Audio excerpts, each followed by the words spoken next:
এইটা আপনি কি করেন? আপনি এভাবে আমার উপরে এসে পড়লেন কেন? আমি কি ইচ্ছে করে পড়েছি নাকি? ওই তো ওখানে স্লিপ খেয়ে তারপরেই তো পড়ে গেলাম। আরে এই পিচ্চি, আগে তোর প্যান্টের চেন বন্ধ কর। এই আপনি আবার আমার কিছু দেখে ফেলেননি তো? আপনি আপনার চোখ বন্ধ করুন। আমি আগে আমার প্যান্টের চেইন লাগিয়ে নেই।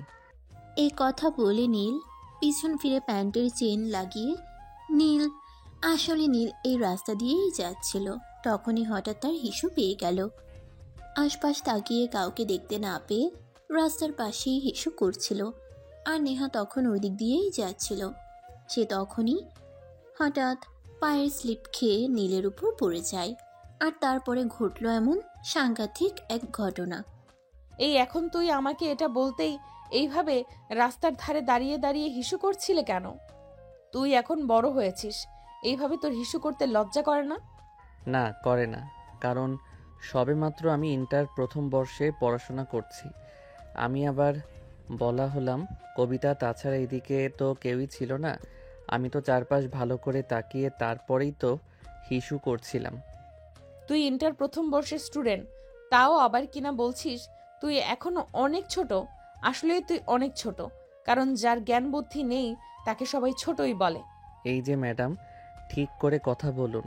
আমি ছোট, এটা ঠিক আছে, কিন্তু এর মানে এই নয় যে আমার জ্ঞান বুদ্ধি নেই। আমার যথেষ্ট জ্ঞান বুদ্ধি রয়েছে। আপনি আমাকে জ্ঞানহীন কোনোভাবেই বলতে পারেন না। এত বড় একটা ছেলে যদি রাস্তার পাশে দাঁড়িয়ে হিসু করতে পারে, তাহলে তাকে কি বলবো তুই নিজেই বল। আপনি কে যে আপনার কাছে আমি এত কথা বলতে যাব? আপনি আমার সামনে থেকে সরুন। আমার বাসায় যেতে দেরি হয়ে যাচ্ছে। তাড়াতাড়ি বাসায় যেতে হবে, তা না হলে আবার আম্মুর বকা খেতে হবে। এই কথা বলে নীল সেখানে আর এক মুহূর্তও দেরি না করে সোজা দৌড়াতে দৌড়াতে বাসায় চলে গেল। অনেকটা রাস্তা দৌড়ে এসেছে, তাই সে হাঁপাচ্ছিল। তার আম্মু দরজা খুলে তাকে এভাবে হাঁপাতে দেখতে পেয়ে জিজ্ঞাসা করলো, কি ব্যাপার নীল, কি হয়েছে? তুই এভাবে হাঁপাচ্ছিস কেন? আবার কেন? রাস্তায় পাগলা কুত্তায় দৌড়ানো গেছিল, তাই তো এভাবে হাঁপাচ্ছি। হায় আল্লাহ, এটা তুই কি বলছিস? রাস্তায় আবার তোকে পাগলা কুত্তায় দৌড়ানি দিল কেন? তুই কি কুত্তাকে কিছু করেছিলি নাকি? তোমার কি মাথা খারাপ হয়েছে নাকি? আমি আবার কুত্তাকে কি করতে যাব? যাই হোক, বাদ দাও এসব কথা। তোমার সঙ্গে বলে তো আর কোনো লাভ নেই। আমার খুব ক্ষুধা পেয়েছে। আগে আমাকে খাবার খেতে দাও। আচ্ছা ঠিক আছে, কোনো সমস্যা নাই। তুই এখনই আমার সঙ্গে আয়, তারপর আমি তোকে খাবার দিচ্ছি। তবে আগে তুই গোসল করে ফ্রেশ হয়ে আয়। তুই তো পাগলা কুত্তার দৌড়ানি খেয়ে এসেছিস। নীল তখন তার আম্মুর কথার কোনো উত্তর না দিয়ে চুপচাপ নিজের রুমে চলে গেল। তারপর ফ্রেশ হয়ে ডাইনিং টেবিলে খাবার খেতে আসলো। খাওয়া দাওয়া শেষ হলে সোজা নিজের রুমে গিয়ে শুয়ে ঘুমিয়ে পড়ল। পরদিন সকালবেলা ঘুম থেকে উঠতেই তার বড় বোন তাকে বলল, কি রে, তোর এত দেরি হলো কেন ঘুম থেকে উঠতে? তোর তো আজকে কলেজের প্রথম দিন নাকি? কলেজে যাবার ঠান্ডা নেই? আরে আপু, এটাতে কি বলছিস? এই তো সবেমাত্র কলেজে অ্যাডমিশন নিলাম, আর এখন কলেজে না গেলে আমি করবোটা কি? তাছাড়া তুই তো আমাকে গতকাল বলিসনি যে আজ তুই আমাকে কলেজে নিয়ে যাবি, তাই তো আমি নিশ্চিন্তে ঘুমাচ্ছিলাম। তাছাড়া সকালবেলা তুই একটু ডেকে দিলেই তো পারতি। আমি কি তোর টাকায় কেনা চাকর নাকি যে আমি তোকে প্রতিদিন ঘুম থেকে ডেকে ওঠাতে যাব? আমার তো অনেক কাজ থাকে, তোর তো কোনো কাজ নেই। আমি সকালবেলা ঘুম থেকে উঠে অনেক কাজ করি, তারপর ফ্রেশ হয়ে কলেজে যাওয়ার জন্য রেডি হই। একদম কাজ করে আমার 14 গোষ্ঠী উদ্ধার করে দিস। এখন আর তোকে কি বলবো? কিছুই বলবো না। তুই 20 মিনিট ওয়েট কর, আমি এক্ষুনি নাস্তা খেয়ে রেডি হয়ে আসছি। আম্মু, ওই আম্মু, কোথায় তুমি? তাড়াতাড়ি আমাকে নাস্তা দাও। এভাবে ষাঁড়ের মতো না চেঁচিয়ে টেবিলে দেখ। আমি তোর জন্য নাস্তা রেডি করে তারপরে এসেছি। আমি তো জানি তুই ঘুম থেকে উঠেই হুলুস তুলুস শুরু করে দিবি, তাই তো আমি সব সময় তোর জন্য নাস্তা আগে থেকেই রেডি করে রাখি। ও আম্মু, আই অ্যাম সরি। আমি আসলে দেখতে পাইনি, তাড়াহুড়ো করেছিলাম তো তাই। যাই হোক, সমস্যা নেই, আমি নাস্তা খেয়ে নিচ্ছি। আর একটা কাজ করো, আমার জন্য দুপুরের খাবার প্যাক করে দাও। আমি তো আবার বাইরের খাবার খেতে পারি না। তুই কি পাগল নাকি মাথা খারাপ? আমি সেটাই বুঝতে পারছি না। আজ তোর কলেজের প্রথম দিন, আর আজকে কি না তুই খাবার নিয়ে যাবি? তো কি করবে বল তো শুনি? কলেজের প্রথম দিন বলে কি পেটে সেটা মানবে নাকি? আর তাছাড়া সে তো বাইরের খাবার খেতে পারে না, তাই তো তাকে বাসা থেকেই খাবার নিয়ে যেতে হবে। হ্যাঁ আম্মু, তাই তো। আমি তোমাকে আমার খাবার প্যাক করে দেওয়ার কথা বলছি, একটু তাড়াতাড়ি করো, সময় হয়ে গেছে। এই শোন, একদিন না খেয়ে থাকলে কিচ্ছু হবে না। আজকে প্রথম দিন, আজ থেকে খাবার নিতে হবে না। তুই এখন তাড়াতাড়ি রেডি হবি। কখন রেডি হয়ে গেছি তারা হলো সত্যি, যেতে দেরি হয়ে যাবে। তখন নীল তার বোনের কথা মেনে নিল আর টিফিন নিল না। তারপর সে তাড়াতাড়ি রেডি হয়ে বাইক নিয়ে বাসা থেকে বের হলো। কলেজ ক্যাম্পাসে পৌঁছানো মাত্রই সে বাইকটা পার্ক করে তার বোনের সঙ্গে ক্লাসরুমের দিকে যাচ্ছিল। তখনই হঠাৎ একটা মেয়ে পেছন থেকে ডাক দিল। এই রিমি, তোর সঙ্গে এই পিচ্চিটা কে রে? তুই কাকে পিচ্ছি বলছিস এত? বিয়ে করলে কয়দিন পর পিচ্ছির বাবা হয়ে যাবে। একে তোর কোন অ্যাঙ্গেল থেকে পিচ্ছি মনে হয়? বাদ দে সেসব কথা, আগে বল পিচ্চিটা কে? এটা আমার ছোট ভাই, আমাদের কলেজে ভর্তি হয়েছে। আজকে ওর প্রথম ক্লাস, তাই আমি ওকে আমার সঙ্গে নিয়ে এসেছি। সত্যি বলছিস? আসলে তোর ভাই তো অনেক কিউট, তাই আমার তোর ভাইকে ভালো লেগে গেছে। তুই যদি বলিস তাহলে আমি তোর ভাইয়ের সঙ্গে একটু প্রেম করতে চাই। তুই আর জীবনেও ভালো হবি কি না সে ব্যাপারে আমার যথেষ্ট সন্দেহ আছে। আমার ছোট ভাই মানে তোরও ছোট ভাই, আর তুই কিনা বলছিস ওর সঙ্গে প্রেম করবি? আসলেই বোন, তুই পারিসও বটে। থুর, বান্ধবীর ছোট ভাই, সেখানে আবার আমার ভাই হলো কোথা থেকে? তাছাড়া তুই খুব ভালো করেই জানিস আমার নিজের কোনো ভাই নেই, তাই তোকে একটা কথা খুব ভালো করে বলে দিচ্ছি, যাকে ইচ্ছা তাকে আমার ভাই বানাতে যাবি না। ও আচ্ছা, এই ব্যাপার। ঠিক আছে, তোর যা ইচ্ছে তুই তাই কর। আমি তোকে কিছু কেন বলতে যাব? এই নীল, যা, তোকে আমি তোর ক্লাস পর্যন্ত পৌঁছে দিয়ে আসি। ও, তার মানে আমার কিউট বয়ফ্রেন্ডের নাম নীল? যাই হোক, নামটা কিন্তু দারুণ সুন্দর। এতক্ষণ এইসব কিছুই চুপচাপ করে নীল শুনছিল। নেহার কথার কোনো উত্তরই দিচ্ছিল না। বয়ফ্রেন্ড শব্দটা শুনে সে আর সহ্য করতে পারল না, তাই সে পিছন ফিরে তাকিয়ে নেহার দিকে তাকিয়ে তারপর বলল, আমারে কি পাগলে পাইছে নাকি? আপনার মতো বুইড়া ধামড়া মেয়ের সঙ্গে আমি প্রেম করতে যাব? আমার অতটাও খারাপ অবস্থা এখনো হয়নি যে আপনার মতো একটা বুড়ি মেয়ের সঙ্গে প্রেম করতে হবে। ওরে বাবা রে বাবা, আমার পিচ্ছি বয়ফ্রেন্ড বলে কি? এই, তোকে আমার কোন অ্যাঙ্গেলে বুড়ি মনে হয়? আমার বয়স সবে মাত্র 19। এই তো সবে আমার যৌবন শুরু হলো, আর এখনই যদি আমি বুড়ি হয়ে যাই তাহলে বাকি জীবনে কি করব? আপু, এসব উগান্ডা মার্কা মেয়েদের সঙ্গে কথা বলতে আমার একদম ভালো লাগছে না। তুই আমাকে আমার ক্লাসরুম পর্যন্ত পৌঁছে দিয়ে আয়। কি রে নীল, তোর এত বড় সাহস? তুই আমার বান্ধবীদের সাথে এরকম আচরণ করছিস কেন? আমার বান্ধবী একটু মজা করে তোকে একটা কথা বলেছে, আর তুই তাতেই এইভাবে রিয়্যাক্ট করছিস কেন? সেটা তুই আমাকে জিজ্ঞাসা না করে তোর বান্ধবীকে জিজ্ঞাসা করলেই তো পারতি। আমি আমার বান্ধবীকে কি জিজ্ঞাসা করতে যাব? আমার বান্ধবী কি তোর সঙ্গে কোনো খারাপ আচরণ করেছে নাকি? তুই তো নিজেই আমার বান্ধবীকে বুড়ি বলেছিস, তাহলে আমার বান্ধবীর দোষটা কোথায় তুই আমাকে বল। আমি তো আর এমনি এমনি তোর বান্ধবীকে বুড়ি বলিনি। এর পিছনে নিশ্চয়ই একটা কারণ আছে। সেটা কি, সেটাই জিজ্ঞাসা কর। রিমি তখন অনেকটাই অবাক হয়েই নেহাকে জিজ্ঞাসা করে আসলে এর পিছনে কারণটা কি। তখন নেহা গতকালকের ঘটে যাওয়া ঘটনাটা খুলে বলে, আর এটা শুনে সবাই হো হো করে হাসতে থাকে। আসলে যে বান্ধবী, তুই এক নম্বরের একটা লুচ্চা। তুই আর জীবনেও ভালো হবি না। তুই দেখলে একটা ছেলে রাস্তা দিয়ে দৌড়ে হিসু করেছে, আর অমনি ওর উপর হোঁচট খেয়ে পড়ে গেলি, আর পড়ার জন্য কোনো জায়গা পেলি না। তুই আমাকে কেন কথা বলছিস? সেখানে আমার দোষটা কোথায়? বর্ষাকাল, রাস্তা স্লিপ হয়ে আছে, তাই আমি পিছলে পড়ে গেলাম, আর এখানে আমার দোষ কোথায়? না, তোমাদের দুজনেরই কোনো দোষ নেই। সব দোষ আমার। আমি কেন তোর বন্ধু হতে গেলাম, আর কেনই বা এই বদমাস মার্কা ছেলেটার বোন হতে গেলাম? হ্যাঁ আপু, তুই একদম ঠিক কথাই বলেছিস, দোষটা আমার। আমি কেন তোর মতো বোনের ভাই হতে গেলাম? এখন দয়া করে তুই একটু কষ্ট করে আমাকে আবার ক্লাসরুম পর্যন্ত পৌঁছে দে, তারপর আর তোকে আমি কিছুই বলবো না। অতঃপর রিমি আর কোনো কথা না বলে নীলকে তার ক্লাসরুমে পর্যন্ত পৌঁছে দিল। আর এদিকে নেহা নিজের ক্লাসরুমে চলে গেল।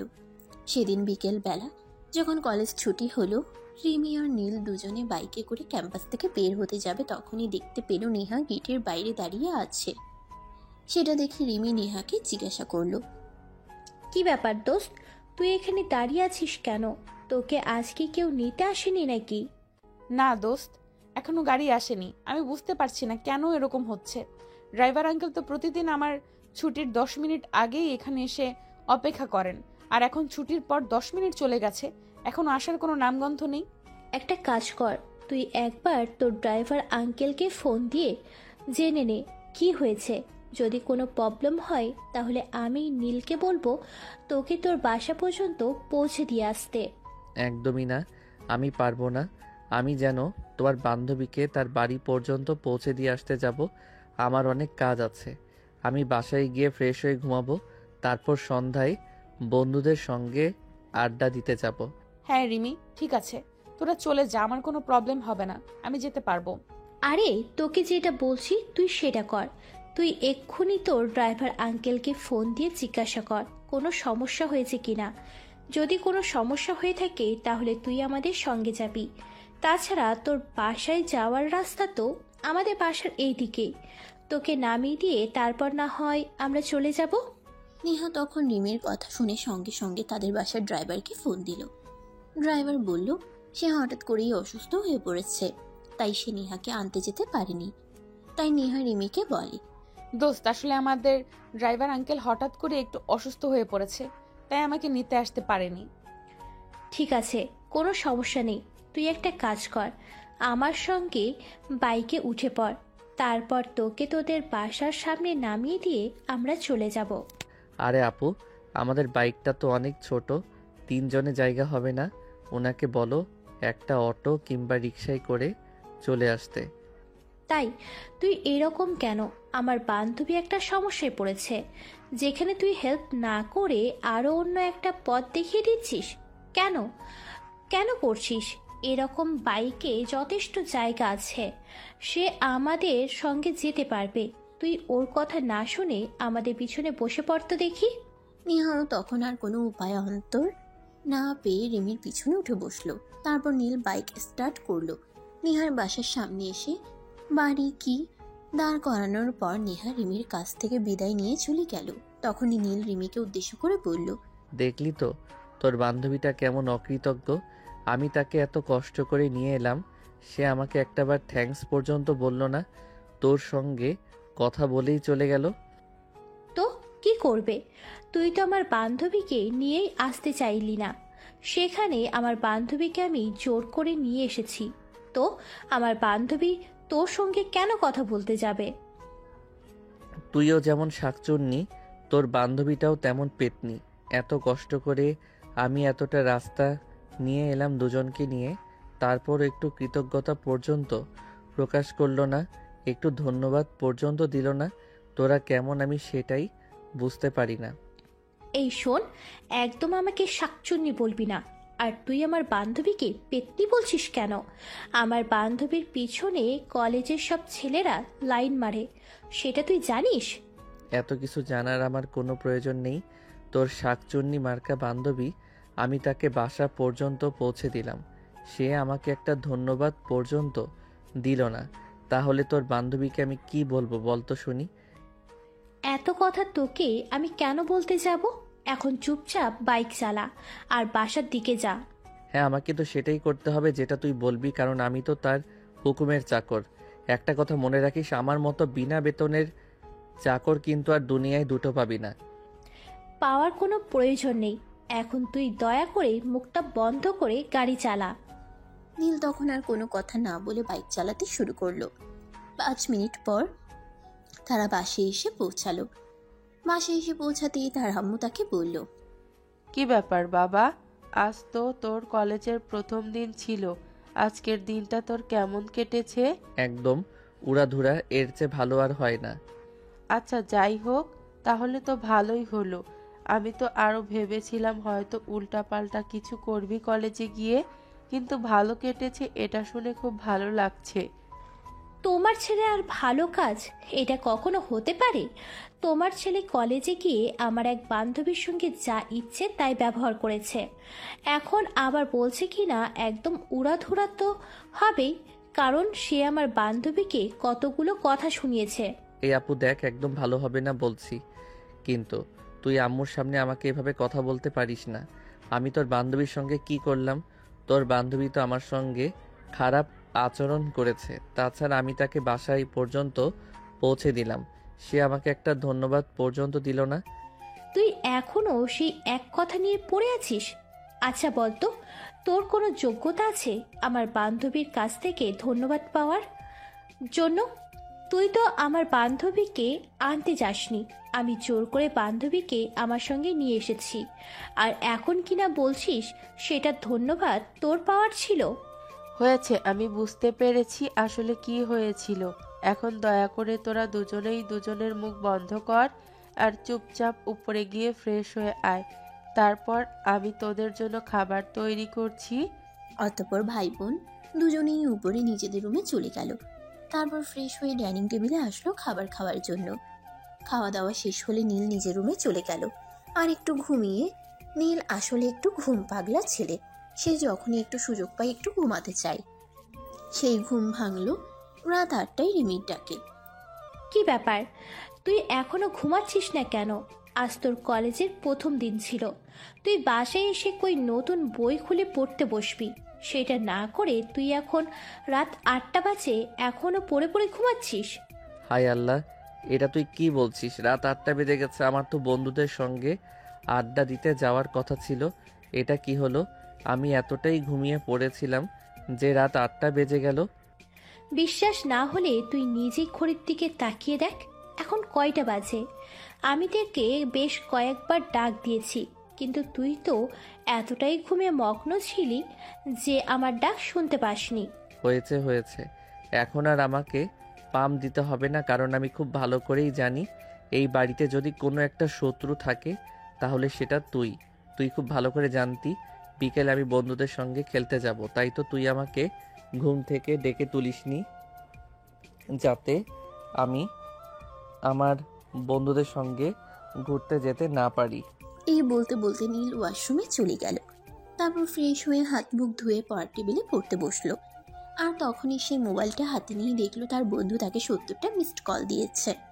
নীল তখনই মনে মনে ভাবতে লাগলো, হায় আল্লাহ, এটা কি হয়ে গেল? এতবার ফোন বাজছিল তাও আমি খুঁজে পেলাম না, এখন তো আমার কপালই খারাপ আছে, না জানি হারামি আমাকে কি বলে, আল্লাহই ভালো জানে। এই বলতে বলতে নীল কল ব্যাক করলো। আর 2-3বার রিং হওয়ার পরই তার বন্ধু ফোনটা রিসিভ করলো। কি ব্যাপার দোস্ত? আমি সেই কখন থেকে তোকে ফোন দিয়ে যাচ্ছি, কিন্তু তুই আমার ফোন তুলছিস না কেন? তাছাড়া তোর তো মাঠে খেলতে আসার কথা ছিল, তুই খেলতে আসিস না কেন?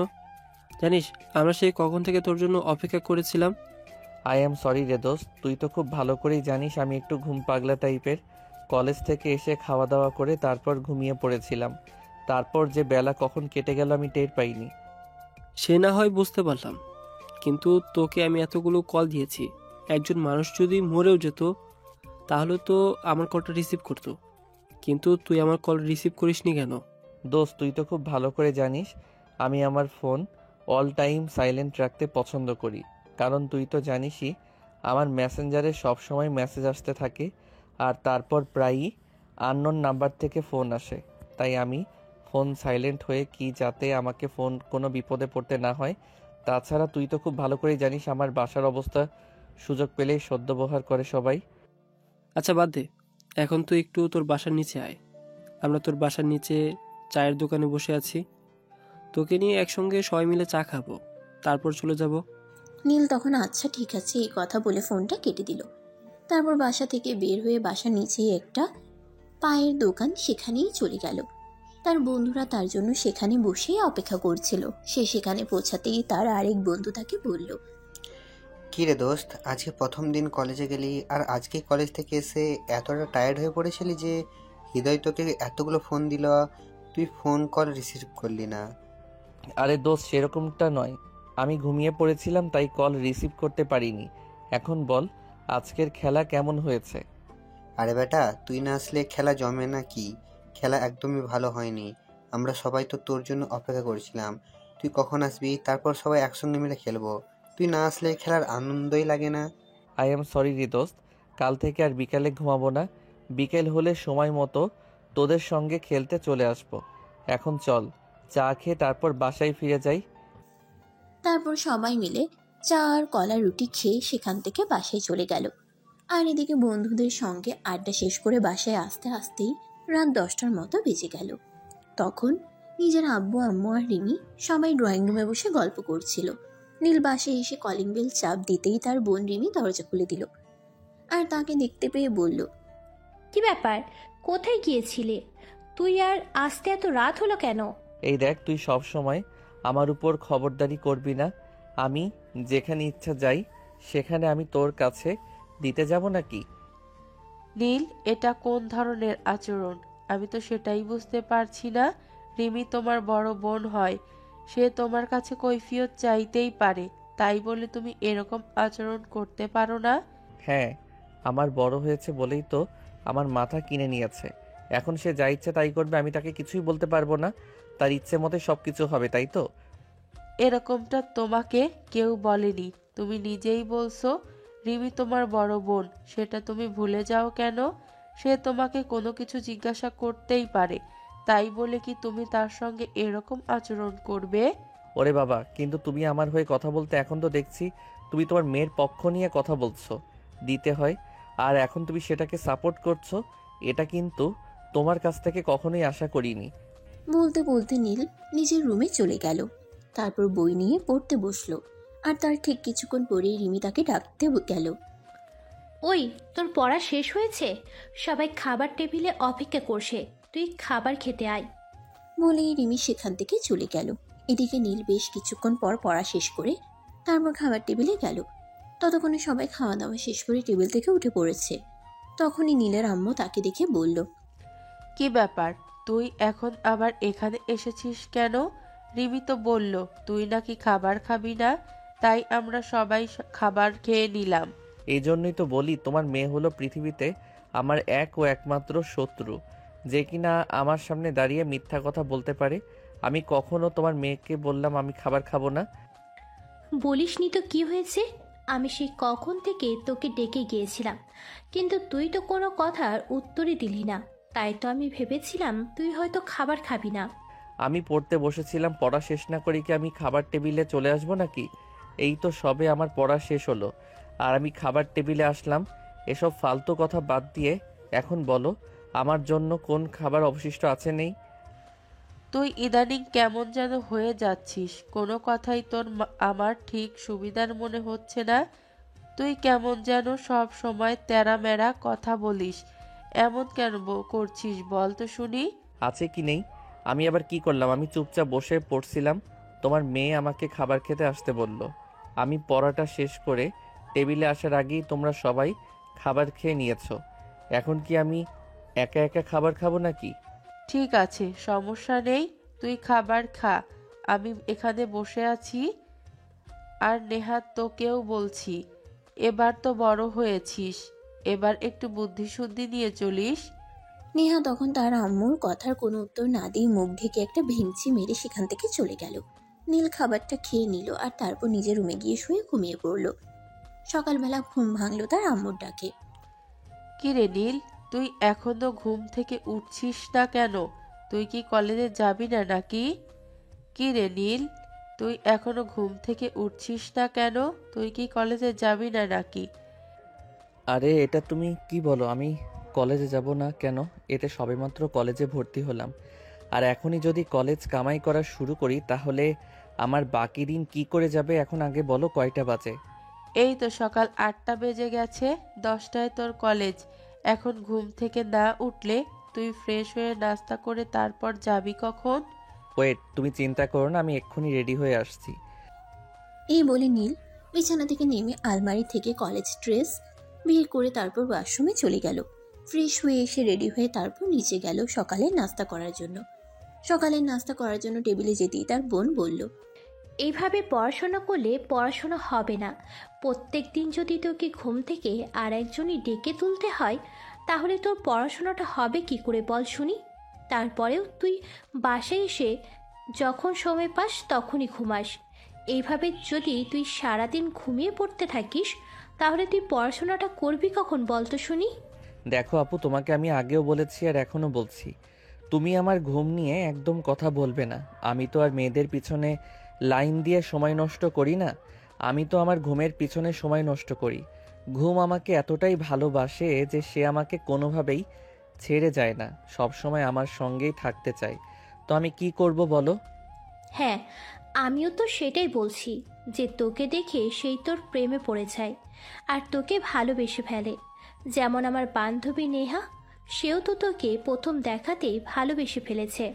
দেখো আপু, তুমি ওই ফাজিল মার্কা মেয়েটাকে নিয়ে একটাও কথা বলবে না।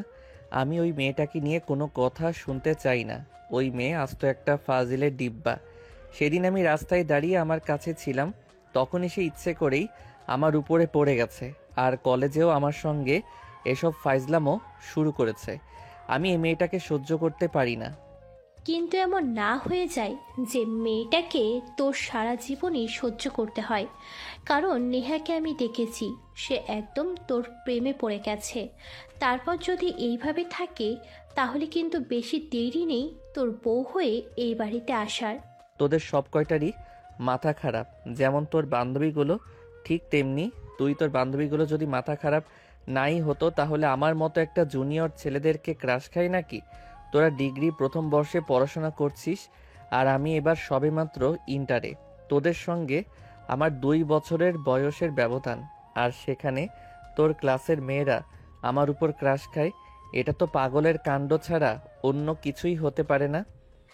সে তোর যা ইচ্ছে তুই তাই বলতে পারিস, তাতে আমার কোনো সমস্যা নেই। তবে কথা একটাই, আমার বান্ধবীরা তোর মাঝে কি এমন দেখতে পেল যে সব কয়টা তোর প্রেমে পাগল প্রায় অবস্থা? সেটা তো আর আমি বলতে পারবো না, তবে একটা কথা বলতে হচ্ছে, তোর বান্ধবীরা সবাই এমন ক্রাশ খেয়ে বসে আছে সেটা। তবে একটা কথা বলতে হচ্ছে, তোর বাই কি এমন একটা জিনিস যাকে দেখে তোর বান্ধবীরা সবাই এমন ক্রাশ খেয়ে বসে আছে, সেটা তুই বোন হয়ে বুঝলি না। আসলে কথা এটাই ঠিক যে যোগ্য ব্যক্তি ঘরে সম্মান পায় না।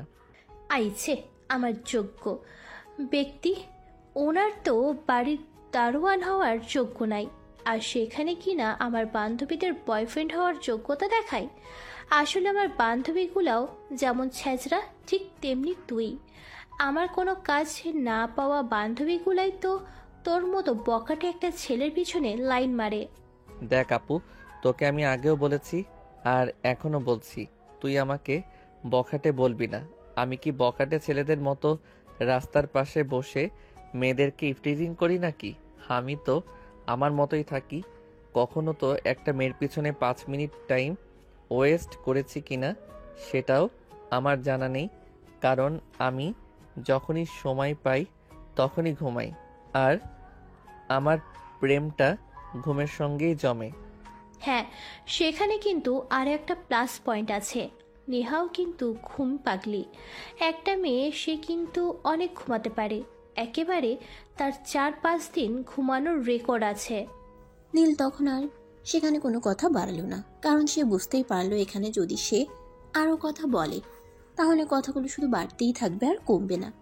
তাই সে চুপচাপ খাবারটা খেয়ে নিল, আর তারপর বাইক নিয়ে বাসা থেকে বের হলো। সে আজ রিমিকে না নিয়ে একাই চলে যাচ্ছিল। তখনই পিছন থেকে রিমি তাকে ডাক দিয়ে বলল, কি ব্যাপার, কি হলো? তুই আজ একা একাই চলে যাচ্ছিস কেন? আমাকে কি তোর সঙ্গে নিয়ে যাবি না নাকি? না, আমি তোকে আমার সঙ্গে নিতে পারবো না। আজ থেকে আমার সঙ্গে আমার বন্ধু হৃদয় যাবে।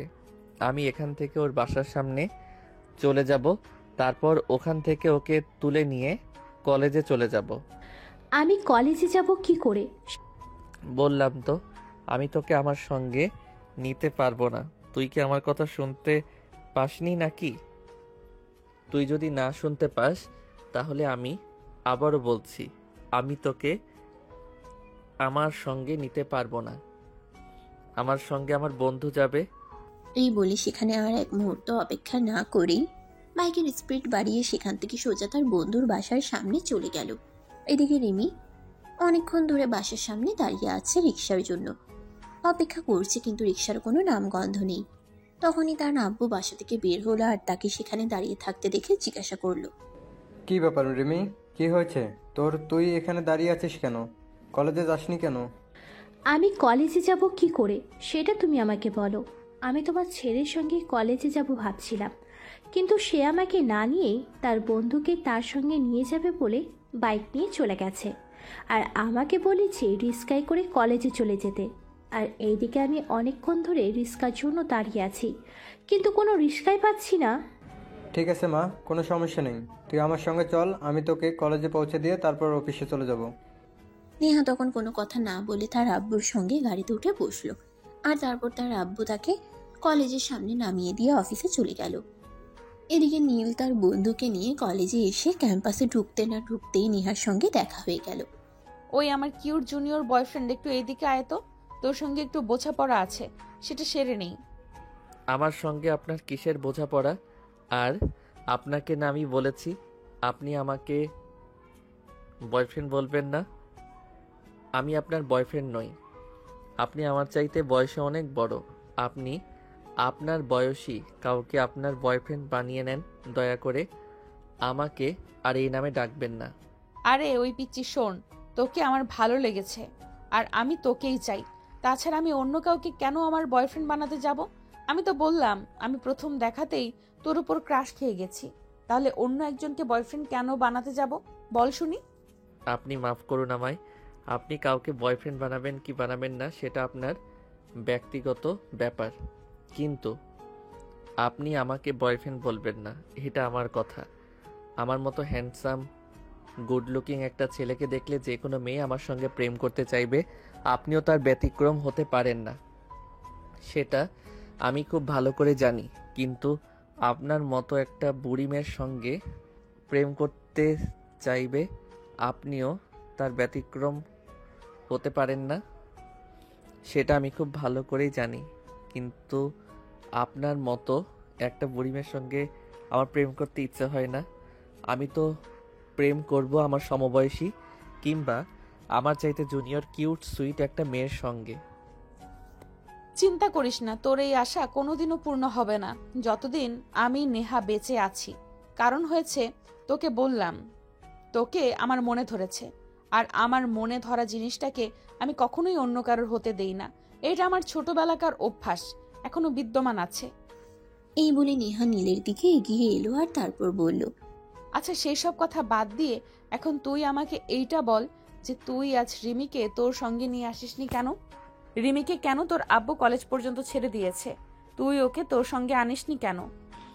এই যে আপু শোনেন, আপনার বকবকানি অনেকক্ষণ ধরে সহ্য করছি, আর সহ্য করতে পারবো না।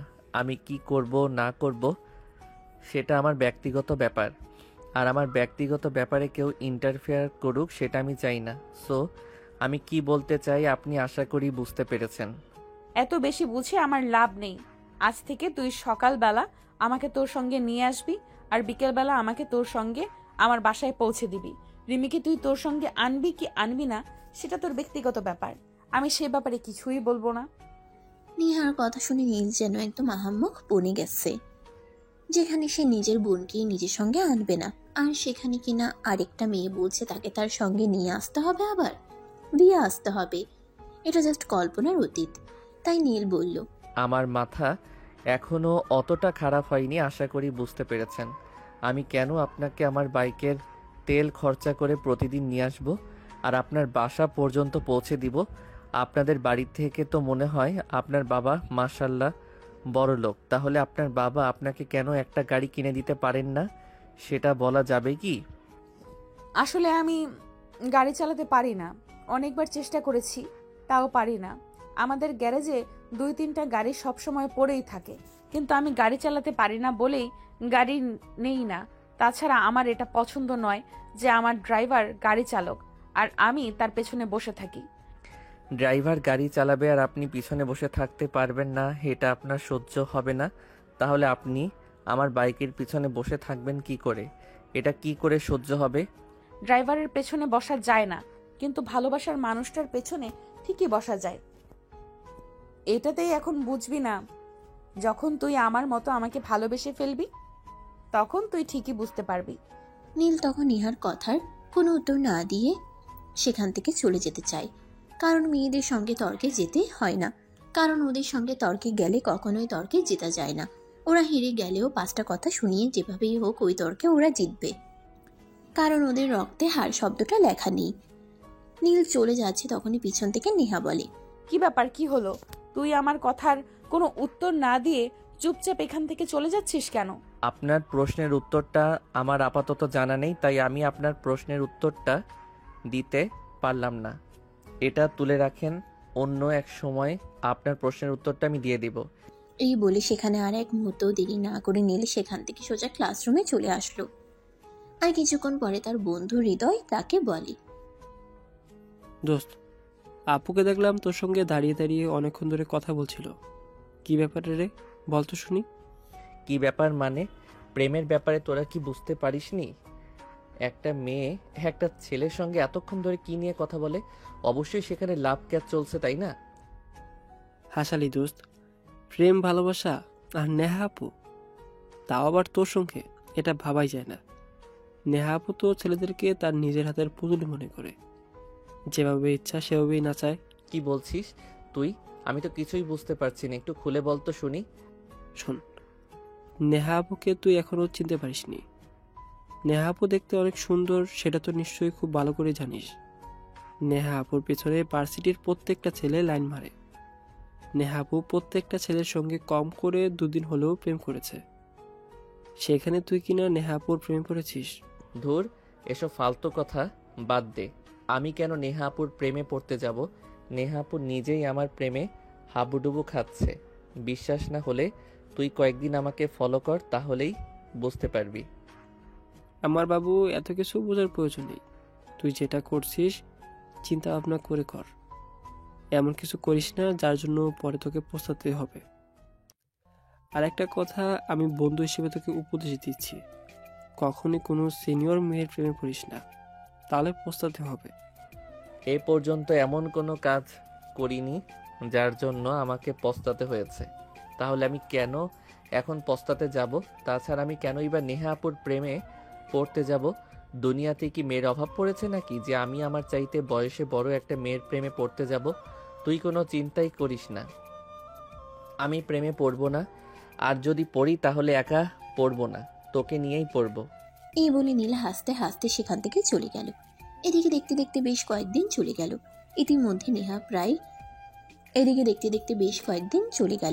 ইতিমধ্যে প্রায় দিনই নেহা নীলের সঙ্গে বাইকে করে ভার্সিটি আসার যায়। সেটা এতদিনে ভার্সিটির অনেকেরই চোখে পড়েছে, কিন্তু কেউ কিছু বলতে পারে না, কারণ নেহাকে সবাই খুব ভালো করে জানে। কেউ যদি নেহাকে কিছু বলতে চায় তাহলে নেহা তার 14 গোষ্ঠী উদ্ধার করে ছেড়ে দেবে।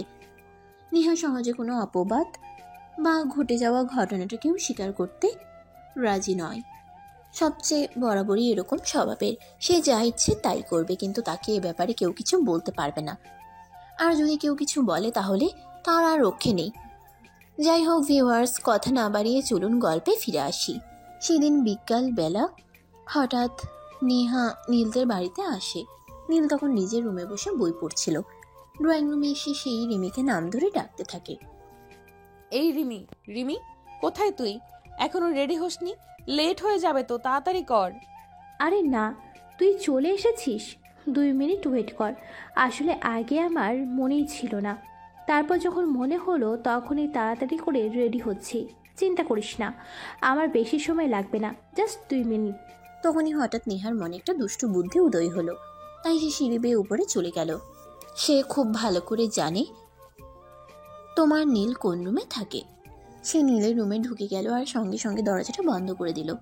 দরজা বন্ধ হওয়ার আওয়াজ শুনে নীল পেছন ফিরে তাকালো।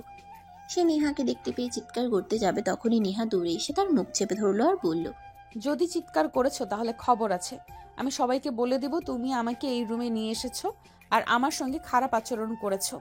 তারপর কি হবে সেটা তুমি খুব ভালো করেই জানো। আরে তুমি আমার বাড়িতে এসে আমাকে থ্রেট করছো? এত বড় দুঃসাহস তোমার! একটা মেয়ে মানুষও এসব কিছু করতে তোমার লজ্জা করছে না? না জান পাখি, আমার একটুও লজ্জা করছে না, কারণ আমি তো অন্য কারোর সঙ্গে এরকম করছি না। আমার জান পাখি, তোর সঙ্গে তো একটু রোমান্টিক কথা বলতে চাইছি, তাহলে আমার লজ্জা করবে কেন? আমি কি পরপুরুষের কাছে গেছি নাকি? তোমার সঙ্গে আমি কথা বলে পেরে উঠবো না। আমি তোমার বান্ধবীর ছোট ভাই, আর তুমি আমার সঙ্গে এরকম করতে একবারও তোমার রুচিতে বাঁধে না। বললাম তো তুমি আমার বান্ধবীর ছোট ভাই, আমার আপন ভাই নও, তাহলে আমার রুচিতে বাড়তে যাবে কেন? এখন মুখটা বন্ধ করে আমায় একটু আদর করে দাও, আমি চলে যাই। আর তা না হলে কিন্তু আমি বাড়ির সবাইকে বলে দিব। বলে দিবে মানে? তুমি আমার রুমে এসেছো, নিজেই দরজা বন্ধ করেছো, এখন আবার তোমাকে আদর দেওয়ার জন্য তৈরি করছো, আবার তুমিই বলছো সবাইকে বলে দেবে। হ্যাঁ সেটাই করব। এখন যদি নিজেকে বাঁচাতে চাও তাহলে আমায় আদর দাও, তা না হলে আমি সত্যিই বলে দিব। নীল তখন নিরুপায় হয়ে নেহার গালে আলতো করে একটা ভালোবাসার পরশও এঁকে দিল। কিন্তু নেহা তার গালে ভালোবাসা পেতে চায়নি, সে তার ঠোঁটে ভালোবাসা পেতে চেয়েছিল। তাই সে আর এক মুহূর্ত দেরি না করে নীলকে ছেড়ে দিয়ে তার ঠোঁট দুটো নিজের দখলে নিয়ে নিল আর প্রায় 2 মিনিট ধরে কিস করতে থাকলো। 2 মিনিট পর সে নীলকে ছেড়ে দিয়ে বলল, এইভাবে আদর দিতে হয় বুঝলা? নেক্সট টাইম থেকে যখন আদর চাইতে আসবো তখন এইভাবে আদর দিবা। আমি তো আর 10-12টা প্রেম করিনি, আমার কোনো এক্সপিরিয়েন্স নেই, তাহলে আমি বুঝবো কি করে কাকে কিভাবে আদর করতে হয়। যাই হোক, আজ যা করেছো করেছো, আজকের পর আর কখনোই এরকম করবে না কিন্তু। আমি কখন কি করি না করি সেটা তো আমি নিজেই জানি না, তোমাকে বলবো কি করে আমি কখন কি করব না করব? যাই হোক, আমরা ঘুরতে যাচ্ছি, তুমি যাবে আমার সঙ্গে? না, তোমাদের সঙ্গে ঘুরতে যাওয়ার কোনো ইচ্ছে আমার নেই, কারণ আমি খুব ভালো করেই জানি তোমরা দুজনেই খুবই গিরিঙ্গিবাজ, কখন কোন ঝামেলা বাজিয়ে দাও তার কোনো ঠিক ঠিকানা নেই। কি বললে তুমি? আমরা গিরিঙ্গিবাজ তাই না? ঠিক আছে দাঁড়াও, আমি তোমাকে দেখাচ্ছি মজা। কিন্তু নীলকে আর কে পায়? সে ততক্ষণে দৌড়ে দরজা খুলে রুম থেকে বের হয়ে ছাদে চলে গেছে। এদিকে রিমির রেডি হয়ে নেহাকে ডাকতেছে। এই নেহা, নেহা কোথায় গেলি তুই? তোকে না বললাম যে ডাইনিং রুমে বসতে, তুই আবার কোথায় চলে গেলি? দেরি হয়ে যাচ্ছে তো, তাড়াতাড়ি আয়। কোথায় আবার যাব? এটা তোর ভাইয়ের রুমে গিয়েছিলাম, একটু রোম্যান্স করছিলাম, রোম্যান্সটাও ঠিক মতো করতে দিলি না। তুই আসলেই একটা বদমাইশ মার্কা মেয়ে। আর তুই কি বিয়ের আগেই আমার ভাইয়ের সঙ্গে সব কিছু করে নিচ্ছিস? সেটার কোনো নামগন্ধ নেই তাই না? আচ্ছা, আমার ভাইয়ের সঙ্গে এইসব করতে তো লজ্জা লাগলো না? হাজার হোক বান্ধবীর ছোট ভাই বলে কথা। শোন, প্রেমে পড়লে লজ্জা শরম ওইসব কিছুই থাকে না, আর যাকে ভালোবাসি তার সঙ্গে সব কিছু করতে আমার লজ্জা লাগবে কেন? বরঞ্চ আমার ভালোই লাগছিল। এখন তুই যাবি নাকি যাবি না সেটাই বল। এই বলে রিমি বাসা থেকে বের হয়ে বাইরে আসে। নেহাও তার পিছন পিছন আসলো।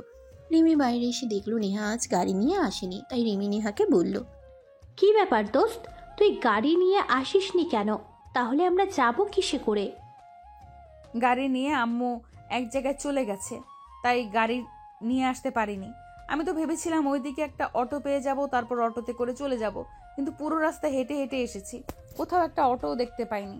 একটা কাজ কর, তোর ভাইকে বল আমাকে দিয়ে আসতে। তোর কি মনে হয় তুই যা করেছিস তারপর নীল আর আমাদের সঙ্গে যাবে? একদমই যাবে না। যাই কিছু করিস না কেন, কোনো কাজই হবে না। ঠিক আছে, তোকে তোর ভাইকে কিছুই বলতে হবে না, তুই এখানে ওয়েট কর, দেখ আমি কিভাবে 5 মিনিটে তোর ভাইকে নিয়ে এখানে চলে আসি।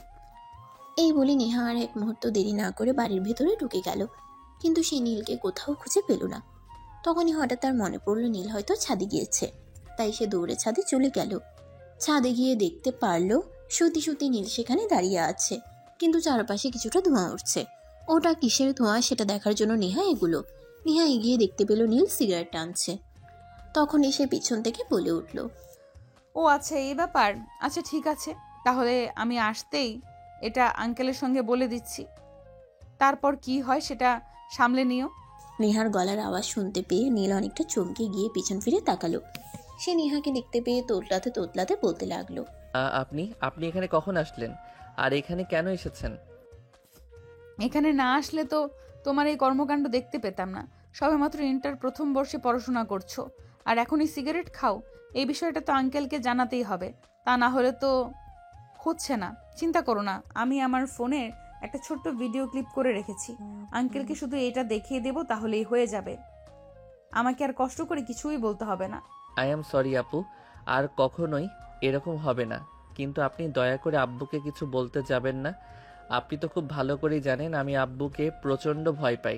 ঠিক আছে, আঙ্কেলকে আমি কিছুই বলবো না, আর এটাও আমি আমার ফোন থেকে ডিলিট করে দিব। তবে আমার একটা শর্ত আছে। তুমি যদি আমার শর্তে রাজি হও, তাহলেই আমি এই ভিডিওটা আমার ফোন থেকে ডিলিট করে দিব। আর নয়তো সত্যি এই ভিডিওটা আঙ্কেলের কাছে চলে যাবে। কি শর্ত আপনি বলুন, আমি সব শর্ত মানতে রাজি আছি। কিন্তু আপনি দয়া করে এই ভিডিওটা আমার আব্বুকে দেখাবেন না, তাহলে আব্বু আমাকে মেরে ফেলবে। প্লিজ আপু, আপনি আমার সঙ্গে এরকমটা করবেন না। আরে এত উত্তেজিত হওয়ার কিছুই নেই, আমি বললাম তো। তুমি যদি আমার শর্তে রাজি হও, তাহলে আমি আঙ্কেলকে কিছুই বলবো না। ঠিক আছে, আপনি বলেন আপনার কি শর্ত, আমি সব করতে রাজি আছি। ঠিক আছে, আপনি বলেন আপনার কি শর্ত, আমি সব শর্ত পালন করতে রাজি আছি। সেরকম কিছুই না, শুধু আমি আর রিমি হতে যাব। আমাদেরকে বাইকে করে নিয়ে যেতে হবে, তাহলে সব সমাধান হয়ে যাবে। আঙ্কেলকে আর কিছুই বলবো না। তুমি যাবে তো? কি আর করার, যেহেতু ধরা পড়ে গেছি, এখন তো আর এই শর্ত মেনে না নিয়ে কোনো উপায় নেই। ঠিক আছে, চলুন। এই বলে নীল রেডি হয়ে নিচে আসলো। নিচে এসে দেখে রিমি আর নেহা দুজনেই হেসে খুঁটি খুঁটি হচ্ছে, নীলকে বোকা বানাতে পারলো বলে। যাই হোক, নীল যেহেতু ফেসে গেছে, তাই তো আর তার কিছুই করার নেই। তাই সে বাধ্য ছেলের মতো তাদেরকে নিয়ে ঘুরতে চলে গেল। সারাদিন ঘোরাঘুরি শেষ হলে রাত আনুমানিক 11টার মতো বাজে। তখন তারা বাসায় ফিরে আসলো। নীল, একটা কাজ কর, আমার শরীরটা একটু খারাপ লাগছে। তুই আগে আমাকে বাসায় নামিয়ে দে, তারপর নেহাকে বাসায় পৌঁছে দিয়ে আয়। এত রাতে আমি একা একা একটা মেয়েকে নিয়ে ওর বাসায় পৌঁছে দিতে যাব, তারপর যদি কোনো অঘটন ঘটে তখন কি হবে, সেটা একবারও তুই চিন্তা করে দেখেছিস? এত চিন্তা করার সময় আর মন মানসিকতা কোনোটাই আমার নেই। তোকে যেটা করতে বলছি তুই সেটাই কর। আমার শরীরটা একটু খারাপ লাগছে, আমি যেতে পারবো না। তুই নেহাকে তার বাসা পর্যন্ত পৌঁছে দিয়ে আয়, তারপর যদি কোনো অঘটন ঘটে তখন আমি সেটা দেখে নেব। তোর মতো বোন যারা আছে তার জীবনে কোনো শত্রুর প্রয়োজন নেই। তুই আমাকে বলছিস অঘটন করলে তারপর দেখে নিবি? মান ইজ্জত চলে যাওয়ার পর মান ইজ্জত খুঁজে বেড়ানোর কি দরকার? কিন্তু কেউই নীলের কথার কোনো পাত্তা দিল না। অবশেষে নীল বাধ্য হয়ে রিমিকে বাসায় নামিয়ে দিয়ে তারপর নেহাকে তার বাসা পর্যন্ত নিয়ে গেল। এই যে ম্যাডাম, কি হলো, আপনি নামছেন না কেন? আমি তো আপনার বাসার সামনে চলে এসেছি। কথা না বলে পেছন ফিরে তাকিয়ে দেখলো নেহা নীলকে জড়িয়ে ধরে বাইকের মধ্যেই ঘুমিয়ে পড়েছে। একটা মানুষ কতটা অচেতন হলে এভাবে চলন্ত বাইকে ঘুমিয়ে পড়তে পারে, এটা নেহাকে না দেখলে বোঝা যেত না। যাই হোক, নীল অনেক কষ্ট করে বাইক থেকে নেমে তারপর নেহাকে কোলে করে তাদের ড্রয়িং রুমে নিয়ে আসলো। এমন অবস্থা দেখে নেহার আম্মু দৌড়ে আসলো আর বলল, কি ব্যাপার, কি হয়েছে আমার মেয়েটার? আমার মেয়েটার কি কোনো সমস্যা হয়েছে নাকি তুমি এভাবে কোলে করে নিয়ে এসেছো কেন? আর তুমিই বা কে? আন্টি, চিন্তার কোনো কারণ নেই। আমি আপনার মেয়ের বান্ধবী রিমির ছোট ভাই। আর আপনার মেয়ের কোনো সমস্যা হয়নি। সে চলন্ত বাইকে ঘুমিয়ে পড়েছিল, তাই আমি তাকে ঘুম থেকে না জাগিয়ে কোলে করে নিয়ে আসলাম। আপনি একটু ওনাকে ওনার রুম পর্যন্ত পৌঁছে দিন। ঠিক আছে বাবা, কোনো সমস্যা নেই, তোমাকে ধন্যবাদ। কিন্তু তোমাকে আরও একটা কাজ করতে হবে। আমি তো একা নেহাকে ওর রুমে নিয়ে যেতে পারবো না, তুমি আমাকে একটু সাহায্য করো। নীল তখন কোনো উপায়ান্তর না পেয়ে নেহার আম্মুর সঙ্গে নেহাকে নিয়ে তার রুম পর্যন্ত চলে গেল। কিন্তু সমস্যাটা তখনই হলো, নেহা নীলকে এমনভাবে জড়িয়ে ধরে আছে, কোনোভাবেই ছাড়ছে না। নীল নিজেকে ছাড়ানোর জন্য প্রাণপণ চেষ্টা করছিল, কিন্তু কোনোভাবেই পেরে উঠছিল না। তখনই নেহা ঘুমন্ত অবস্থাতেই বলতে লাগলো, প্লিজ নীল, তুমি আমাকে ছেড়ে এভাবে চলে যেও না। আমার রাতে একদমই ঘুম হয় না তোমাকে ছাড়া। প্লিজ আজকের রাতটা তুমি আমার সঙ্গে থেকে যাও। কথা দিলাম তোমায় কোনো রকম বিরক্ত করব না, যা শুধু তোমার ওইটা ধরে একটু ঘুমিয়ে থাকবো। কথাটা শোনা মাত্রই নেহার আম্মু লজ্জা পেয়ে সেখান থেকে চলে গেল। নীল কি করবে সেটাই ভেবে পাচ্ছে না। তার তো ইচ্ছে হচ্ছে মাটি এখনই ফাঁক হয়ে যাক আর সে মাটির ভিতরে ঢুকে যাক। তাই সে নেহাকে ধমক দিয়ে বলল, এই অসভ্য মেয়ে, আপনি ছাড়বেন আমাকে? মানুষ কতটা নির্লজ্জ আর বেহায়া হলে এরকম কাজ করতে পারে, এটা আমার সত্যি জানা নেই। এই প্রথম আপনাকে দেখে অভিজ্ঞতা নিলাম। নেহা তখন ঘুম ঘুম চোখে একটু তাকিয়ে তারপর বলল, এই তুমি এরকম করছো কেন আমার সঙ্গে? প্লিজ একটু থেকে যাও না আজকের রাতটাই, আই প্রমিস আমি তোমাকে কোনো বিরক্ত করব না, প্লিজ থেকে যাও আজকের রাতটা। এই বলে নেহা নীলকে আরো শক্ত করে জড়িয়ে ধরে ঘুমিয়ে পড়ল। নীল তখন কোনো উপায় আন্তর না পেয়ে বুকের উপরে ঘুমিয়ে পড়ল, কারণ নেহা তাকে এতটাই শক্ত করে জড়িয়ে ধরেছিল যে কোনোভাবেই সে নিজেকে ছাড়াতে পারছিল না। তাই তার এটা করা ছাড়া আর কোনো উপায় ছিল না। সকালবেলা যখন নেহার ঘুম ভাঙল তখন সে দেখতে পেল নীল তার বুকের উপর শুয়ে আছে। তার খুশি আর দেখে কে? সে তখন আলতো করে নীলের কপালে একটা ভালোবাসার পরশ এঁকে দিচ্ছিল। তখনই নীলের ঘুমটা ভেঙে গেল। এই কি করছেন আপনি? আপনার কি একটু লজ্জা করে না? সারা রাত তো একটা ছেলের সঙ্গে কাটিয়েছেন, এখন আবার তাকেই চুমু খাচ্ছেন। আপনার কি লাজ লজ্জা কিছুই নেই নাকি? তোমার লাজ লজ্জা দিয়ে তুমি পানি খাও। এখন আনন্দ করার বয়স, এখন যদি আনন্দ করতে না পারি তাহলে কখন করব সেটা তুমি নিজেই বলো। ম্যাডাম, সকাল হয়ে গেছে, আপনার আনন্দ আপনি পরে করেন। এখন দয়া করে আমাকে ছেড়ে দেন, আমায় বাসায় যেতে হবে। ওদিকে বাসায় কি হচ্ছে আল্লাহ ভালো জানে। তোমাকে এখন বাসায় যেতে হবে না, তুমিও ওয়াশরুমে গিয়ে ফ্রেশ হয়ে নাও। আমি রিমিকে ফোন দিয়ে বলে দিচ্ছি, তারপর তুমি আমাকে নিয়ে কলেজে চলে যাবে। তারপর কলেজ শেষ হলে সেখান থেকেই বাসায় চলে যেও। আপনার মতো আমারও মাথায় সমস্যা হয়নি যে আমি আপনার মতো পাগলামো করতে যাব। আপনি দয়া করে এখন আমাকে ছাড়ুন আর বাসায় যেতে দিন। এই বলে নীল তার শরীরের সমস্ত শক্তি দিয়ে নেহাকে নিজের থেকে ছাড়িয়ে নিল আর তারপর বাসা থেকে বের হয়ে চলে গেল। সে যখন নিজের বাসায় এসে পৌঁছালো তখন আনুমানিক সকাল 7টা থেকে 7:30 হবে বাজে। বাসায় এসে কলিং বেল চাপ দিতেই তার আম্মু এসে দরজা খুলে দিল আর তাকে দেখে এক গাদা প্রশ্ন ছুড়ে দিল। কি ব্যাপার নীল, সারা রাত তুই কোথায় ছিলি? তোকে কতবার ফোন করেছি, তুই ফোন তুললি না কেন? আর একটা বার আমাদের ফোন করে জানালি না পর্যন্ত তুই কোথায় আছিস। কি সমস্যা তোর বল তো শুনি। তুই কি খুব বেশি বড় হয়ে গেছিস নাকি? আরে বাবা, তুমি যদি এভাবে প্রশ্ন করতে থাকো তাহলে তোমাকে আমি উত্তর কখন দেব? আগে তো উত্তর দেওয়ার সময়টা আমাকে দাও, তারপর তুমি আরেকটা প্রশ্ন করো, তাই না? অতঃপর নীল তার আম্মুকে সমস্ত ঘটনা খুলে বলল। নীলের আম্মু তো এসব কথা শুনে হেসেই খুঁটি হচ্ছে। সেটা বিশ্বাসই করতে পারছে না নেহা এরকম কাজ করতে পারে। যাই হোক, এরপর নীল নিজের রুমে চলে গেল। তারপর ফ্রেশ হয়ে নাস্তা করতে চলে এলো। আর তখনই রিমি নিজের রুম থেকে বের হয়ে নিচে আসলো। কি রে, কি ব্যাপার? শুনলাম তুই নাকি রাতে বাসে আসিসনি, বিয়ের আগে শ্বশুর বাড়িতে চলে যেতে পারলি? দেখো, একদম ফাইজলামো মার্কা কথাবার্তা বলবি না। তুই আমার বোন নামের কলঙ্ক। তুই আমার সঙ্গে এরকমটা করবি এটা আমার কোনোদিন কল্পনাতেও ছিল না। আর তোর বান্ধবী তো একটা উগান্ডারের বংশধর। দেখ, আগে নিজে ভালো হ, তারপর অন্য কাউকে কথা বলতে চাস। তুই নিজেকে সেটা আগে চিন্তা কর। আমার বান্ধবীকে কেন তুই কথা শোনাচ্ছিস? তুই যদি নিজে এত ভালো হতি তাহলে তুই কেন আমার বান্ধবীর সঙ্গে বেড শেয়ার করতে গেলি? এখানে তুই আমার দোষ কোথায় দেখতে পাচ্ছিস সেটাই বল। তোর বান্ধবী তো আমাকে নিজের জামাইয়ের মতো আদর করছিল। সারা রাত বলে তো আমি একটা ছেলে হয়ে থেকে অ্যাভয়েড করি কিভাবে, তাই তো আমিও তাকে আদর ভালোবাসায় ভরিয়ে দিয়ে এলাম। এখন যদি তোর বান্ধবী প্রেগনেন্ট হয়ে যায় তাহলে কিন্তু আমায় দোষ দিস না। ছেলে মেয়েরা বড় হলে বুদ্ধিমান হয়, কিন্তু তোদের মতো বোকা হয় সেটা আমার জানা ছিল না। আমি তোদের মা, আমি এখানে বসে আছি আর আমার সামনে তোদের এইসব কথাবার্তা বলতে একটুও লজ্জা করছে না? লজ্জার কথা তুমি আমাকে কেন বলছো? তোমার মেয়েকে বলতে পারছো না? তোমার মেয়ে যদি তোমার ছেলেকে তার বান্ধবীর হাতে তুলে দিতে পারে, তার যদি লজ্জা না লাগে, তাহলে আমি একটু রোমান্স করেছি, তাহলে আমার কেন লজ্জা লাগবে? এই বলে নীল নাস্তা করে নিজের রুমে চলে গেল। তারপর রেডি হয়ে এসে কলেজে চলে গেল। কলেজে যেতেই তার বন্ধু হৃদয় তাকে ডেকে নিল আর বলল, দোস্ত, একটা কাজ হয়েছে, তোকে অনেকদিন ধরেই বলবো বলবো ভাবছি, কিন্তু বলা হয়ে উঠছে না। এখন মনে হয় তোকে এই কথাটা বলতে হবে, তা না হলে আর কোনো উপায় খুঁজে পাচ্ছি না। এই দেখো, এত ঘুরিয়ে পেঁচিয়ে কথা বলিস না। এত ঘুরিয়ে পেঁচিয়ে কথা বলা আমার একদমই ভালো লাগে না। কি হয়েছে সেটা সরাসরি বল, আর নয়তো বলার কোনো প্রয়োজন নেই।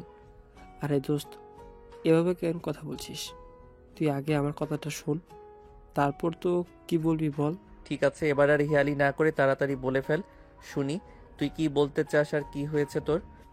আসলে দোস্ত, আমাদের ক্লাসের একটা মেয়েকে আমার প্রথম দিন থেকে খুব ভালো লাগে, কিন্তু সাহস করে এখন পর্যন্ত আমার মনের কথাটা ওই মেয়েটাকে বলে উঠতে পারছি না। তোর একটা মেয়েকে ভালো লাগে, সেখানে আমি কি করতে পারি? তাছাড়া তুই এসব কথা আমাকে কেন বলছিস? তোর মেয়েটাকে ভালো লাগে, তুই নিজেই গিয়ে মেয়েটাকে প্রপোজ কর না। আমাকে কেন অযথা এসব ঝামেলার মধ্যে জড়াতে চাইছিস? ভাই, আমি এসব ঝামেলায় নিজেকে জড়াতে চাই না, এমনিতেই অনেক প্যারায় আছি। দোস্ত প্লিজ এভাবে বলিস না। তুই আমার 10টা না 5টা না একটা মাত্র বেস্ট ফ্রেন্ড। তুই যদি এভাবে বলিস তাহলে হয় নাকি? আসলে দোস্ত, তুই তো খুব ভালো করেই জানিস আমি একটু ভীতু প্রকৃতির। আমি সব কিছুতেই সবসময় একটু ভয় পেয়ে থাকি, তাই আমি মেয়েটাকে সাহস করে কিছুই বলে উঠতে পারছি না। প্লিজ দোস্ত, তুই আমাকে একটু সহযোগিতা কর। দেখ দোস্ত, তুই আমার বেস্ট ফ্রেন্ড সেটা ঠিক আছে, কিন্তু আমি আমার নিজের লাইফে অনেক ঝামেলায় জর্জরিত। আমি আর কোনো ঝামেলায় পড়তে চাই না। তাছাড়া তুই নেহা আপুর বিষয়টা তো খুব ভালো করেই জানিস। আর গতকাল যেটা হয়ে গেছে সেটা যদি তোকে বলি তাহলে আমি নিশ্চিত তুই হার্ট অ্যাটাক করবি। এরপর আবার আমাকে নতুন করে ঝামেলায় ফেলিস না। তুই আমার বেস্ট ফ্রেন্ড হয়ে এমন একটা কথা বলতে পারলি? যা, তোর সঙ্গে আমি আর কোনো কথাই বলবো না। আমি সব সময় শুনেছি আর মুভিতেও দেখেছি বেস্ট ফ্রেন্ড মানে খুব ভালো বন্ধু, যে বন্ধুর জন্য সব কিছুই করতে পারে। আর তুই কি না আমার জন্য এইটুকু সামান্য কাজ করতে পারবি না? এটা শুনে নীল বুঝতে পারলো হৃদয়ের মন খারাপ হয়েছে, তাই সে হৃদয়কে বলল, ঠিক আছে, মন খারাপ করিস না। আসলে খুব ঝামেলায় আছি তো, তাই কি বলতে গিয়ে তোকে কি বলে ফেলেছি। এখন বল আমাকে কি করতে হবে? তুই আমার বন্ধু, সত্যি আমি তোর জন্য সব কিছু করতে পারি।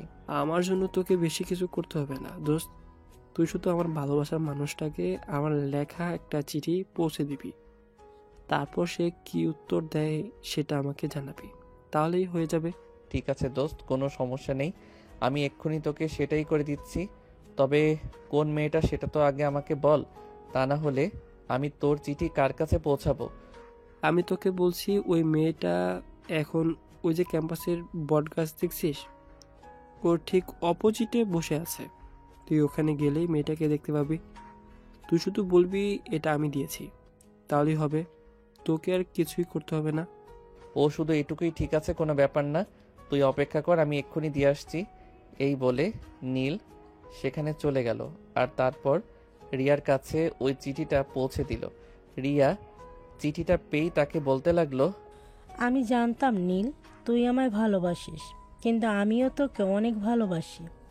অনেকবার তোকে বলার চেষ্টা করেছিলাম, কিন্তু নেহা আপুর ভয়ে তোকে কিছু বলে উঠতে পারিনি, কারণ নেহা আপু তো তোকে পছন্দ করে। এখন যেহেতু তুই নিজে থেকেই আমাকে প্রপোজ করতে এসেছিস, আমি রাজি। এখন আর আমার কোনো ভয় নেই, আমি ভয় পাই না কাউকে। কথাগুলো এক নিঃশ্বাসে রিয়া বলে ফেলল। তখনই নীল তাকে বলল, আরে ওই মেয়ে চুপ করো, তুমি এসব কি আবোল তাবোল বলছো? আমি কেন তোমাকে প্রপোজ করতে যাব? এই চিঠিটা আমার বন্ধুর, এটাই তোমাকে দিতে বলেছে, তাই তোমাকে দিতে এলাম। সে তোমাকে পছন্দ করে কিন্তু ভয়ে তোমাকে কিছু বলতে পারছে না, তাই আমাকে দিয়ে এটা পাঠালো। এখন তুমি কি উত্তর দিবে সেটা আমাকে জানাতে বলেছে, আমি ওকে বলে দেব। ঠিক আছে, আমি চিঠি পড়ে তারপর উত্তর দেব। তুই এখন যা। আমি তো ভেবেছিলাম তুই প্রেমপত্র নিয়ে আমাকে প্রপোজ করতে এসেছিস। আসলে তোকে দেখে শুধু আমি কেন, পুরো ক্লাসের মেয়ে হা হয়ে থাকে, তাই তো আমি তোর প্রেমে পড়ে গিয়েছিলাম। সরি রে, বুঝতে পারিনি বিষয়টা। ঠিক আছে, সমস্যা নেই, তবে আমার বন্ধুকে কিন্তু তুই খুব তাড়াতাড়ি উত্তর জানাবি, তা না হলে কিন্তু তোর খবর আছে বলে দিলাম। এই কথা বলে নীল সেখান থেকে চলে আসলো। তারপর সোজা ক্লাসরুমে চলে গেল। ক্লাসে এসে হৃদয়কে নিয়ে ক্যান্টিনে কিছু খেতে গেল। তখনই নেহার সঙ্গে তার দেখা হয়ে গেল। দোস্ত, ওই যে নেহা আপু আসছে, মনে হয় তোর সঙ্গে কথা বলবে। আমি এখান থেকে চলে যাই। নেহা আপু আসছে তো কি হয়েছে? তোকে কেন এখান থেকে চলে যেতে হবে? তুই কোথাও যাবি না, তুই এখানেই বসে থাক। নেহা আপুর যদি কোনো কথা বলার থাকে তাহলে সে এখানেই বলবে, আর না হলে তার আমার সঙ্গে কথা বলার কোনো প্রয়োজন নেই। দোস্ত, আমার মনে হয় তুই এখনো সেই খেলেই রয়ে গেছিস। নেহা আপু তোকে ভালোবাসে আর তোর সঙ্গে হয়তো কোনো পার্সোনাল কথা বলতে পারে। সেখানে আমার থাকাটা একদমই ঠিক হবে না। তোরা দুজন কথা বল, আমি ওইদিকে আমার ভালোবাসার মানুষটার সঙ্গে একটু দেখা করে আসি। এই বলে হৃদয় সেখান থেকে চলে গেল। আর তখনই নেহা এসে সেখানে পৌঁছালো। এসে হৃদয়কে এখান থেকে চলে যেতে দেখে প্রশ্ন করলো, কি ব্যাপার? তুমি আর তোমার বন্ধু এখানে বসে খাবার খাচ্ছিলে, আমি এখানে আসছি এটা দেখে তোমার বন্ধু এখান থেকে চলে গেল কেন? সেটা আমাকে কেন জিজ্ঞাসা করছো? তুমি আমার বন্ধুকে জিজ্ঞাসা করলেই তো পারো। তাছাড়া তুমি এখানে কেন এসেছো? আমরা তো এখানে খাবার খাচ্ছিলাম। তুমি কি আমাকে একটু শান্তিতে থাকতে দিবে না? নাকি আমি সেখানেই যাই, নাকি আমি যেখানেই যাই সেখানেই তোমাকে হাজির হতে হবে? কেন তুমি এরকম বলো তো? তুমি আমাকে এইভাবে কেন কথা বলছো?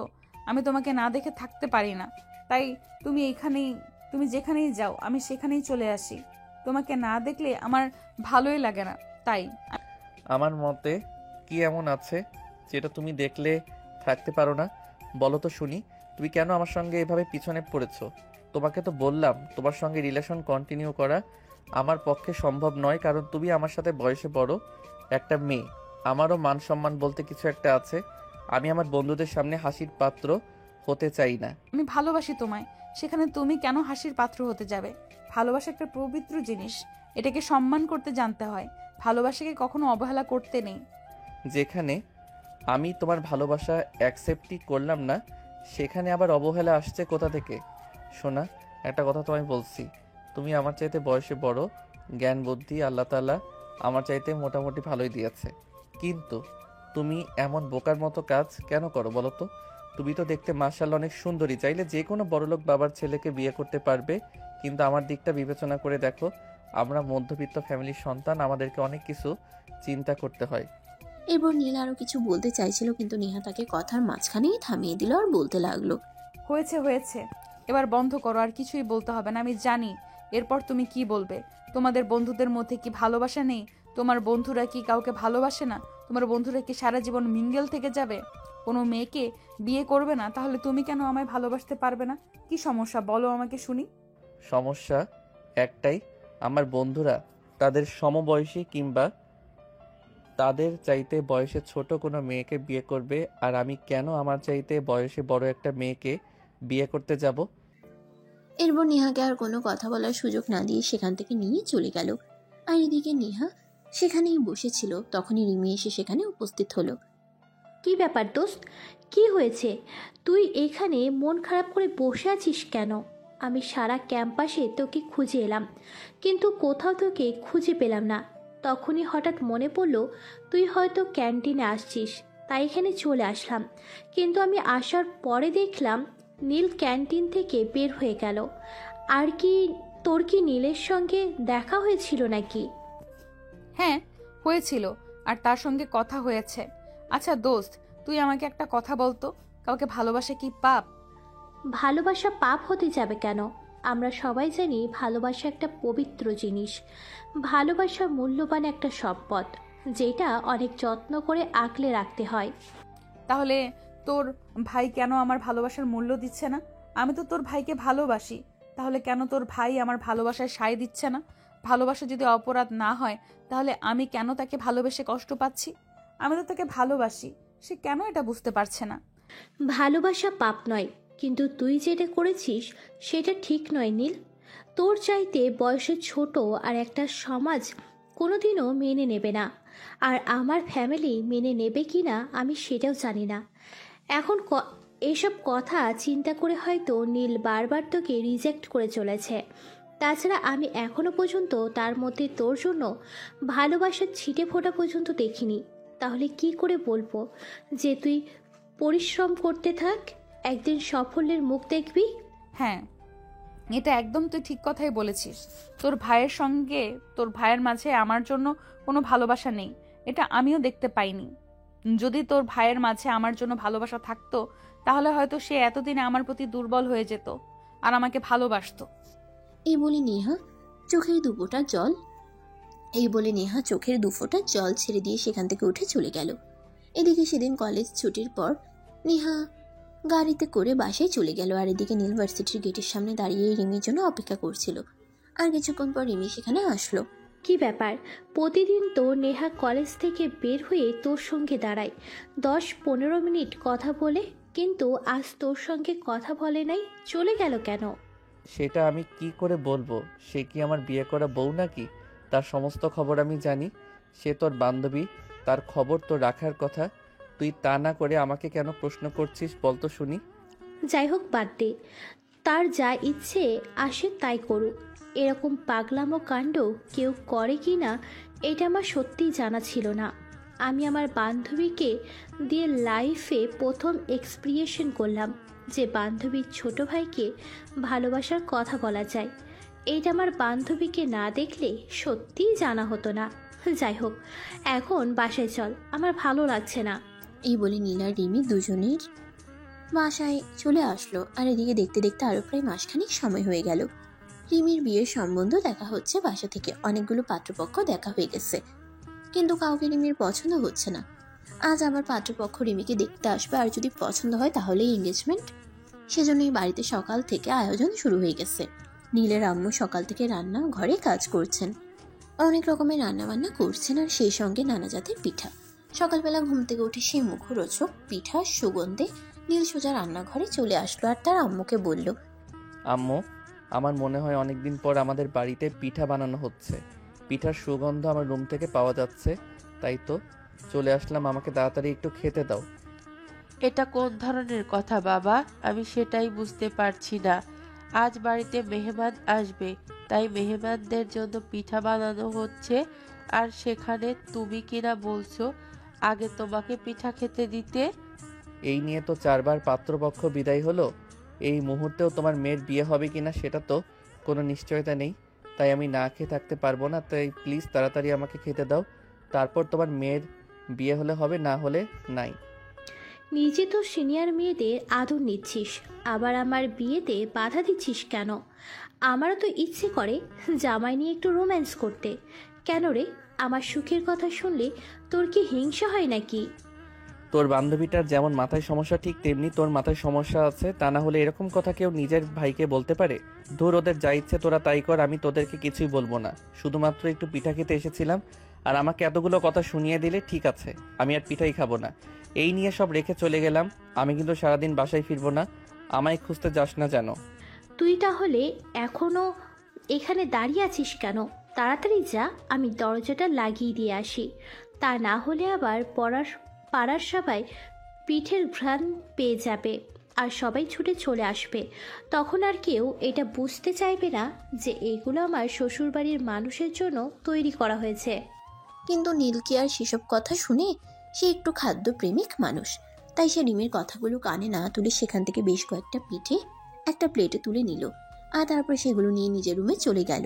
এদিকে রিমি বকবক করতে করতে তার পিছন পিছন আসছিল, কিন্তু নীল তাকে কোনো পাত্তা না দিয়ে সঙ্গে সঙ্গে রুমের দরজাটা আটকে দিল।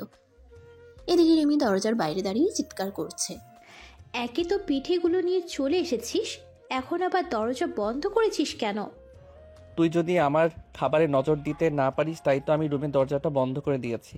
কারণ তোকে তো আমার খুব ভালো করেই জানা আছে তুই রান্না করে খেতে পারছিস না। এখানে আমি খাবার নিয়ে এসেছি, তাই তুই আমার খাবারে ভাগ বসাতে চাইছিস।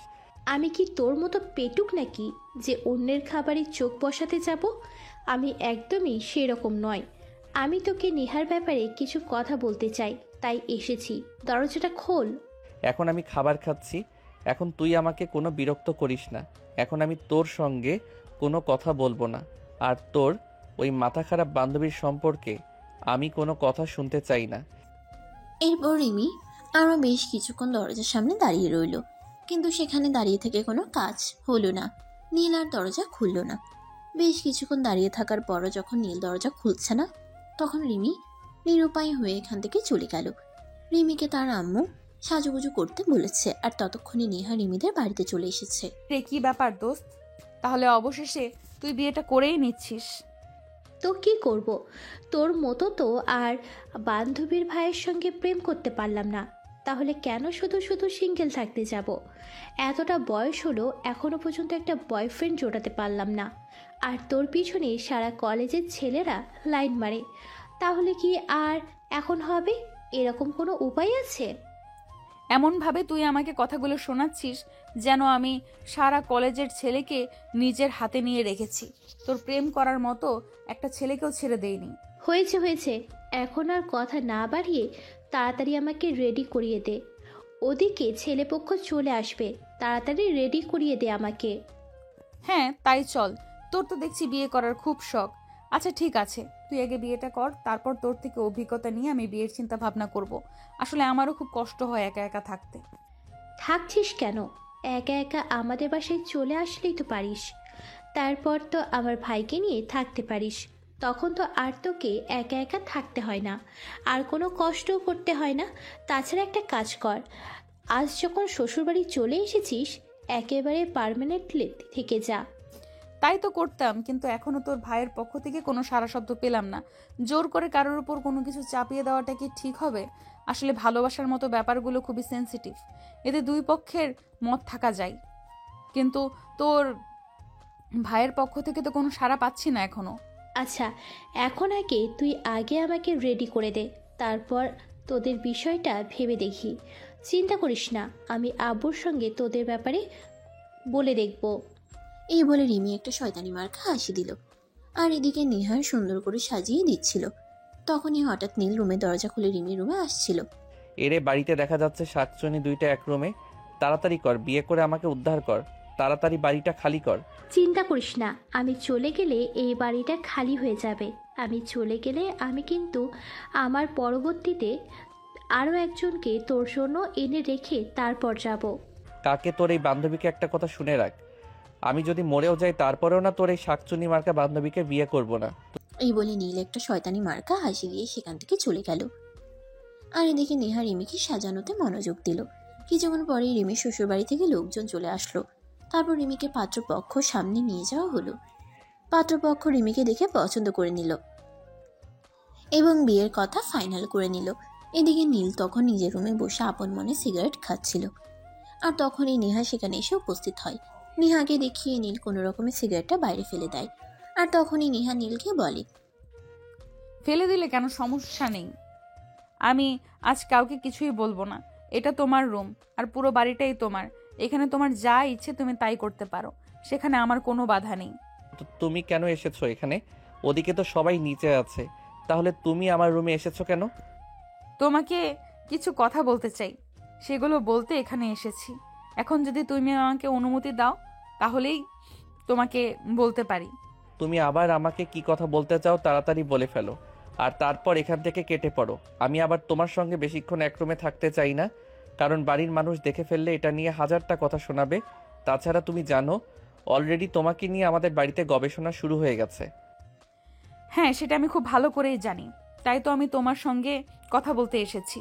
আমি তোমার সঙ্গে আজ খুবই শর্টকাটে কিছু কথা বলবো, আর তুমি আমাকে সাফ সাফ উত্তর জানিয়ে দিও। হ্যাঁ ঠিক আছে, এখন আর কথা না বাড়িয়ে তাড়াতাড়ি বলো তুমি কি বলতে চাও, আর বলে এখান থেকে কেটে পড়ো। আচ্ছা নীল, আমার প্রতি কি তোমার কোনো অনুভূতি নেই? না মানে আমি তোমাকে এটাই বলতে চাইছি যে এই যে আমি তোমাকে ভালোবাসি, তোমার পেছনে পাগলের মতো ঘুরে বেড়াই, সব সময় তোমাকে বিরক্ত করি, এগুলো কি তোমার হৃদয়ে একটুও সাড়া ফেলেনি? নীল প্লিজ একটা বার ভেবে দেখো তুমি আমার ব্যাপারে। আমি তোমায় ভালোবাসি, তোমাকে ছাড়া আমি বেঁচে থাকতে পারবো না। প্লিজ তুমি একটা বার আমাকে নিয়ে একটু গভীর চিন্তা করে দেখো তো, আমি কি তোমার হৃদয়ের কোথাও নিজের জন্য একটুও জায়গা করতে পারিনি? আচ্ছা, আপনাকে তো এর আগে আমি আরও অনেকবার বলে দিয়েছি আপনাকে আমার কোনোভাবেই পছন্দ নয়। আপনার মতো একটা মেয়েকে আমি কোনোভাবেই বিয়ে করব না। আপনি জানেন আমি দেখতে শুনতে মাশাআল্লাহ, চাইলেই করা যায় কোনো মেয়ের সঙ্গে প্রেম করতে পারি। শুধু কলেজে কেন, বাইরেও কোনো মেয়ের অভাব হবে না যদি আমি প্রেম করতে চাই। তাহলে আপনি এখন আবার এসব প্রশ্ন আমাকে কেন করছেন বলেন তো শুনি? শুধুমাত্র এই কারণেই করছে যে আমার মনে হয় তুমিও আমার প্রেমে পড়ে গেছো, কারণ আমি মানুষের চোখের দিকে তাকিয়ে তার চোখের ভাষা বলতে পারি।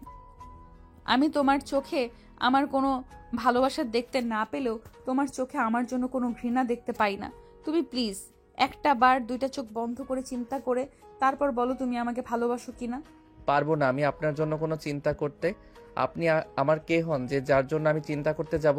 আমি পারবো না আপনার জন্য কোনো চিন্তা করতে। আপনি এখান থেকে চলে যান, আর তারপর আমার বোনের মতো যে কোনো একটা ছেলেকে ধরে এনে বিয়ে করে নিন, তাহলে এসব ভূত মাথা থেকে চলে যাবে। বিয়ে আর আমি, তাও আবার অন্য কোনো ছেলেকে? এটা তুমি ভাবতে পারলে? কখনোই না এরকমটা, কারণ আমি তো তোমায় ভালোবাসি। তোমাকে ছাড়া অন্য কাউকে বিয়ে করার কথা আমি কল্পনাতেও আনতে পারি না। সো আমাকে এইসব কথা আর কখনোই বলবে না। আমি তোমাকে ভালোবাসি, তোমাকে যদি না পাই জীবনটাই রাখবো না। তাই প্লিজ তোমাকে শেষবারের মতো রিকোয়েস্ট করে বলছি, একবার তুমি নিজের চোখ দুইটা বন্ধ করো আর তারপর চিন্তা করে আমাকে বলো। নেহার বলা কথাগুলো নীলের মনে একটু নাড়া দিল। তাই নীল নেহাকে বলল, ঠিক আছে, আপনি যখন এত করে রিকোয়েস্ট করে বলছেন, হাজার হোক আপনি আমার বোনের বান্ধবী, তাই আমি আপনার কথাটা রাখতেই পারি। আপনি দাঁড়ান, তাহলে আমি চোখ দুটো বন্ধ করে তারপর আপনাকে বলছি। হ্যাঁ নীল, তুমি তাই করো। চোখ দুটো বন্ধ করে তারপর দেখো তো তোমার চোখের সামনে আমি একবারও আসি কিনা। নেহার কথায় নীল তখন নিজের চোখ দুটো বন্ধ করলো আর নিজের আবেগ দিয়ে সমুদ্রটার চিন্তা করতে শুরু করলো। তখনই নীল তার চারপাশে শুধু নেহাকেই দেখতে পেল। প্রায় 5 মিনিট চোখ বন্ধ রাখার পর সে নেহাকে টান দিয়ে নিজের বুকের সঙ্গে মিশিয়ে নিল আর তার কানের কাছে মুখ রেখে বলল, আই লাভ ইউ।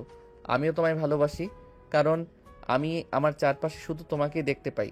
চোখটা বন্ধ করার পর 1 সেকেন্ডের জন্যেও আমার চোখের সামনে অন্য কারো মুখ ভেসে ওঠেনি। তার মানে আমি সত্যি তোমায় ভালোবাসি। আমার মনের সম্পূর্ণটা জুড়ে শুধু তুমিই রয়েছো, সেখানে অন্য কেউ এখনো পর্যন্ত বাসা বাঁধতে পারিনি। I love you too. আমিও তোমায় অনেক বেশি ভালোবাসি, তাই তো তুমি আমাকে এইভাবে অবহেলা করার পরও বারবার আমি তোমার কাছেই ফিরে এসেছি।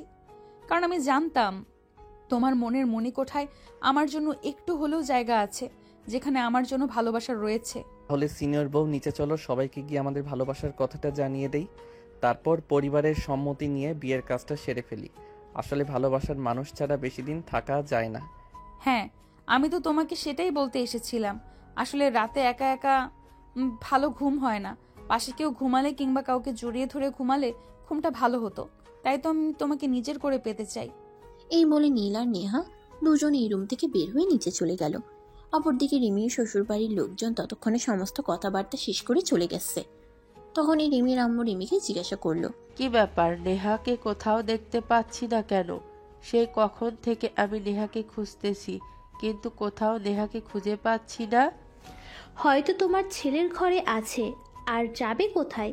হয়তো সেখানেই তোমার ছেলের সঙ্গে চুটিয়ে প্রেম করছে, আর এদিকে আমরা কাজ করে মরছি। আসলে আমি ওদের ব্যাপারটা বুঝতে পারলাম না। ওরা যদি দুজন দুজনকে ভালোবাসে তাহলে সেটা আমাদেরকে বলছে না কেন? তাহলেই তো আমি তাদের দুজনকে এক করে দেওয়ার বন্দোবস্ত করি। বলবে কি করে? নেহাই সেই কতদিন ধরে তোমার ছেলের পিছনে পড়ে আছে, কিন্তু তোমার ছেলের পক্ষ থেকে তো কোনো সাড়া শব্দ পাচ্ছে না। আসলে কি বলতো, নেহা সত্যিই নীলকে অনেক বেশি ভালোবাসে। তাই নীল এইভাবে অ্যাভয়েড করার পরেও নেহা তাকে ছেড়ে যাচ্ছে না। কিন্তু তোমার ছেলে কেন এরকম করছে আমি সেটাই বুঝতে পারছি না। হয়তো এই কারণেই যে নেহা তার চাইতে বয়সে বড়, সে ভেবেছে হয়তো এই সম্পর্কটা আমরা মেনে নেব না। নয়তো মনে মনে হয়তো এটাই চিন্তা করেছে সমাজের মানুষকে বলবে। কিন্তু আমার বোকা ছেলে এখনো বুঝতে পারো না তার মন কি চায়। তার মন যদি বলে যে সে নেহাকে নিয়ে সুখী হবে, তাহলে তো তার সেটাই করা উচিত। চারপাশে কি হলো না হলো সেদিকে একটা চোখ দেওয়ার কি আছে? আমি সেটাই বুঝতে পারি না। হ্যাঁ, তুমি একদম ঠিক কথাই বলেছ। আমাদের উচিত আমার নিজের মন কি বলে সেটাই চিন্তা করা। চারপাশে কে কি বললো না বললো তাতে আমাদের কি এত মাথা ব্যথা আছে? আমরা তো আমার চারপাশের মানুষকে নিয়ে সংসার করব না। তাছাড়া আমরা যদি কষ্টে থাকি তাহলে চারপাশের মানুষ আমাদের সেই কষ্টটা লাভ অফ করবে না। আমাদের এই কষ্টটা নাটক করার জন্য শুধু আমাদের পাশের মানুষটাই থাকে। তাহলে আমরা কেন চারপাশে চিন্তা করতে যাব? কথাগুলো শুনতে শুনতেই নীল আর নেহা দুজনেই সিঁড়ি দিয়ে নিচে নামছিল। তখনই নীল বলল, হ্যাঁ, তুই একদম ঠিক কথাই বলেছিস। আমি এখন আর চারপাশের মানুষের কথা চিন্তা করব না। এখন থেকে আমার মন আমাকে যেটা করতে বলবে আমি সেটাই করব। আমি নেহাকে বিয়ে করব। তুই সত্যি বলছিস তো? তুই নেহাকে বিয়ে করবি? হ্যাঁ আম্মু, তুমি একদম ঠিক কথা শুনেছ। আমি নেহাকে বিয়ে করব, কারণ আমি অনেক চিন্তা করে দেখেছি আমি আমার চারপাশে শুধু আমার নেহাকেই দেখতে পাই। আমার কল্পনাতে নেহা ছাড়া আর অন্য কোনো মেয়ে এখনো আসেনি। তাই আমি সিদ্ধান্ত নিয়েছি আমি নেহাকেই বিয়ে করব। হ্যাঁ, তুই একদম ঠিক কথাই বলেছিস। নেহাকেই তোর বিয়ে করা উচিত, কারণ আমাদের জীবনে আমাদের সেই মানুষটাকে বেছে নেওয়া উচিত যে মানুষটা আমাকে ভালোবেসে দেখ চারপাশের মানুষ আমাদের জ্ঞান দিতে পারবে, কিন্তু কখনোই ভালো থাকার উপহার দিতে পারবে না। তারা আমাদের নিয়ে সমালোচনা করতে পারবে, কিন্তু কখনোই এটা বলবে না কিসে আমাদের ভালো হবে। তাই আমাদের উচিত নিজেদের ভালো ব্যাপারে সিদ্ধান্ত নিজেদেরকেই নেয়া। হ্যাঁ শাশুড়ি আম্মু, তাই তো আজ আমি আপনার ছেলেকে ভালো করে বুঝিয়েছি, আর তারপরে সে চিন্তা ভাবনা করে সিদ্ধান্ত নিয়েছে। তা বিয়েটা কবে করছিস সেটা তো বললি না। আগে তুই বিয়ে করে এই বাড়ি থেকে বিদায় হয়ে যা, তারপর আমি আমার বউকে এই বাড়িতে নিয়ে আসব। আমি চাই না আমার বউয়ের উপর কারোর কোনো হুকুমদারি চলুক। ওরে বাবা রে বাবা, বইয়ের প্রতি এত দরদ উথলে উথলে পড়ছে, এত ভালোবাসা এতদিন কোথায় ছিল রে? সেসব কথা আমি তোকে কেন বলতে যাব বল শুনি। তুই আগে আমাদের বাড়ি থেকে বিদায় হ, তারপরে আমি আমার বউকে আমার ঘরে নিয়ে আসব। এই কথা বলে নীল নেহাকে সবার সামনে জড়িয়ে ধরে তার কপালে একটা ভালোবাসার পরশ এঁকে দিয়ে বলল, ভালোবাসি আমি আমার পাগলিটাকে অনেক বেশি। এতদিন আমার পাগলিটার ভালোবাসার পাগলামিগুলো বুঝতে পারিনি। এখন যেহেতু বুঝেই গেছি, তাহলে আর কেন আমি আমার পাগলিটাকে দূরে সরিয়ে রাখবো। আমার পাগলিটাকে আমার সিনিয়র বউ বানিয়ে এই বাড়িতে নিয়ে আসবো, আর তারপর সিনিয়র বউয়ের জুনিয়র জামাই হব।